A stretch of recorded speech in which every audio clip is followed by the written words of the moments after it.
Ya, Assalamualaikum warahmatullahi wabarakatuh. Perkenalkan saya Harif Prasetyo, pengamat komputer dari Kanwil DKI Jakarta. Pada kesempatan kali ini saya akan membahas tentang jurnal tentang materi agenda ketiga.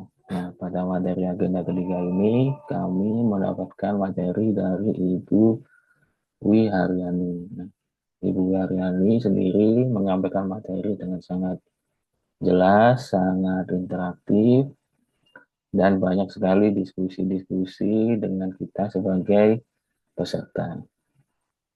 Untuk materi ketiga ini ada dua modul. Untuk modul yang pertama adalah mengenai kedudukan dan peran PNS untuk mendukung terwujudnya smart governance. Nah, pada materi ini dijelaskan juga apa sih mengenai smart governance. Smart governance adalah konsep tata kelola pemerintah yang efektif, transparan, akuntabel, partisipatif, dan berbasis teknologi digital.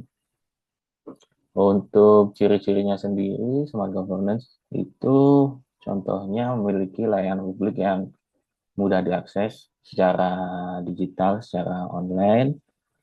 Adanya juga keputusan berbasis data, artinya tidak subjektif. Adanya juga keterlibatan masyarakat atau partisipasi publik. Kemudian ada juga transparansi dan akuntabilitas. Kemudian koordinasi antar instansi lebih cepat karena dilakukan secara atau melalui teknologi. Nah, untuk mendukungnya smart governance ini dibutuhkan juga yang namanya adalah smart ASN. Smart ASN itu sendiri artinya kita sebagai ASN dituntut untuk memiliki kompetensi, integritas, dan literasi digital untuk mendukung smart governance. Nah, untuk ciri-cirinya sendiri itu smart ASN yang pertama pasti adalah kompeten, menguasai bidang kerjanya sesuai dengan tupoksi, terus memiliki skill digital yang baik karena di era perkembangan zaman ini skill digital sangat diperlukan. Kemudian berintegritas juga, bekerja secara jujur, transparan, dan berorientasi pelayanan. Kemudian juga aktif untuk berinovasi, artinya terbuka, bekerja sama dengan sektor-sektor lain atau instansi-instansi lain, atau selalu berpikir kreatif untuk menangani masalah-masalah yang baru muncul di sekarang ataupun kemudian hari. Terus hubungannya untuk smart governance dan smart ASN ini tanpa adanya smart ASN ini maka smart governance ini rasanya tidak bisa terjadi. Oleh karena itu kita sebagai ASN harus selalu memegang teguh atau menerapkan prinsip-prinsip dari smart ASN ini. Kemudian untuk materi kedua ada materi mengenai manajemen ASN. Nah, pada materi manajemen ASN ini diperkenalkan yang namanya adalah merit system.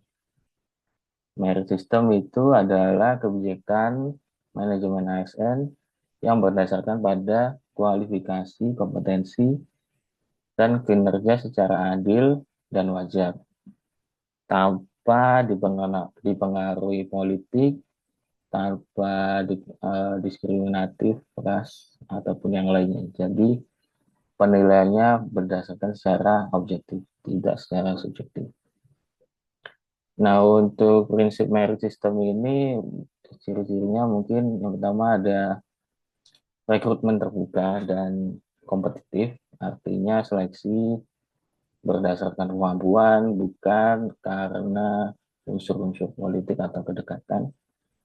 Yang kedua, promosi jabatan itu berdasarkan prestasi, tidak kembali lagi tidak berdasarkan kedekatan. Yang ketiga, adanya pengembangan karir yang adil tanpa diskriminatif. Yang keempat mungkin adanya reward atau punishment yang jelas berdasarkan kinerja atau kesalahan-kesalahan yang mungkin dilakukan para pegawai. Dan yang kelima pastinya adalah netralitas ASN.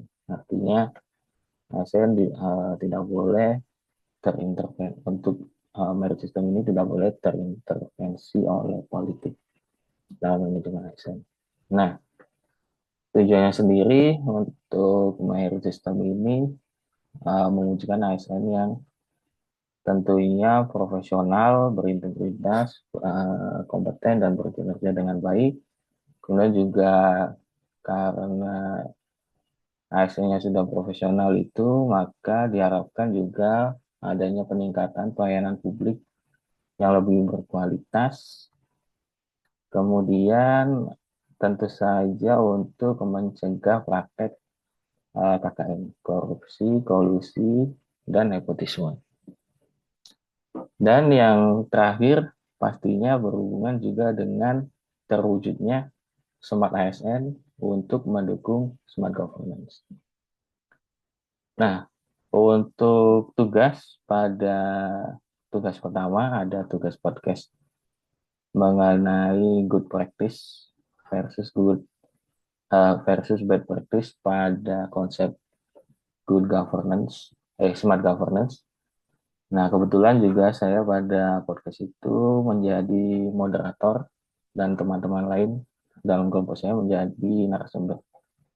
Kemudian ada juga tugas analisis isu yang ada pada instansi kita. Nah, pada saat tugas itu saya mengambil 3 isu, kemudian memilih satu isu untuk dianalisis menggunakan SWOT.